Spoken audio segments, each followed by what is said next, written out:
আপনাদের রান্নাঘর চ্যানেলে সবাইকে স্বাগত জানাই। কেমন আছে বন্ধুরা? আশা করি সকলেই ভালো আছে, সুস্থ আছে। আজ আমি একটা নতুন রেসিপি বানিয়ে তোমাদের কাছে শেয়ার করব। একদম টেস্টিকর একটা রেসিপি, খেতে খুবই ভালো লাগে। তাহলে চলো দেখে নেওয়া যাক। আমি ইলিশ মাছের মাথা দিয়ে লাউয়ের ঘন্ট বানিয়ে তোমাদের কাছে শেয়ার করব। আমি প্রথমে মাথাটাকে লবণ হলুদ মাখাবো। এরপরে কড়াইতে সর্ষের তেল দেব। তোমরা চাইলে সাদা তেলও ব্যবহার করতে পারো, তবে সর্ষের তেল দিয়ে রান্না করলে রান্নার টেস্ট খুব ভালো হয়।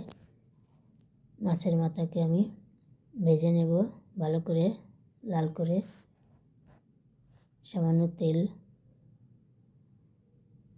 দিয়ে দেব। আমি এখানে ছোট সাইজের দুটো আলু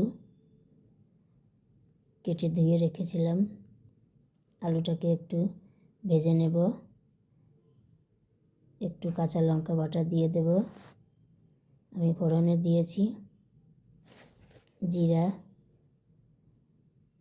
আমি ভালো করে আলুটাকে একটু ভেজে নেব। এরপরে আমি ধুয়ে কেটে রাখা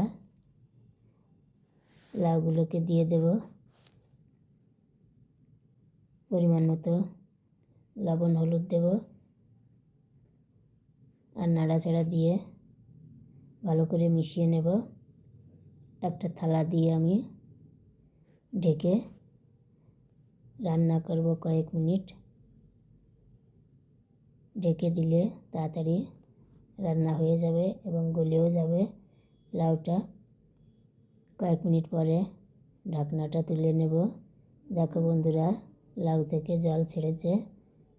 এখন আমি লাউয়ের এই জলটাকে জাল দিয়ে শুকিয়ে নেব। শুকিয়ে একটু হালকা একটু ভেজে নিতে হবে। বন্ধুরা, এভাবে লাউয়ের ঘন্ট রান্না করলে খেতে খুবই ভালো লাগে। একদম সহজ একটা রেসিপি, যে কোনো কেউ বানিয়ে নিতে পারবে। আমি এখন ইলিশ মাছের মাথা দিয়ে দেব, ভাজা মাথা। একটু মশলা দিয়ে দেব। আমি আগে থেকেই অল্প পরিমাণে জিরা আর রাঁধুনি ভেজে গুঁড়ো করে রেখেছিলাম। তোমরা চাইলে কোনো মশলা নাও দিতে পারো। আমি এখন বাটিতে একটু জল নেব আর মশলাটাকে দিয়ে দেব। সাথে 1 চামচ মতো চালের গুঁড়া দিয়ে দেব। ভালো করে মিশিয়ে নেব আর ঘন্টর ভেতরে দিয়ে দেব, যাকে বলে কলপিঠালি। বন্ধুরা, এভাবে কলপিঠালি দিয়ে ঘন্ট রান্না করলে খেতে খুবই স্বাদ আসে। একদম থালা চেটে পুটে খেতে ইচ্ছে করে। দেখো বন্ধুরা, আমার ঘন্টটা একদম হয়ে এসেছে, ঘন হয়ে এসেছে, আঠালো ভাব হয়েছে। কড়াইতে একটু লেগে লেগে যাচ্ছে। এভাবে কড়াইতে লেগে গেলে বোঝা যাবে যে ঘন্টটা হয়ে গেছে, ঘন্টটা পেকে গেছে।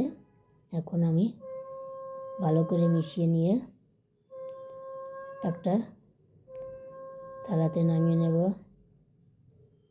দেখো বন্ধুরা, তৈরি হয়ে গেছে আমার লাউয়ের ঘন্ট ইলিশ মাছের মাথা দিয়ে। তোমরা চাইলে এভাবে বানিয়ে নিতে পারো। ভাত অথবা রুটি দিয়ে খেতে খুবই ভালো লাগে। রেসিপিটা ভালো লাগলে প্লিজ লাইক কমেন্ট ও শেয়ার করবে। আর নতুন নতুন ভিডিও দেখতে হলে প্লিজ আমার চ্যানেলটাকে সাবস্ক্রাইব করে সহযোগিতা করবে, পাশে থাকবে। ধন্যবাদ।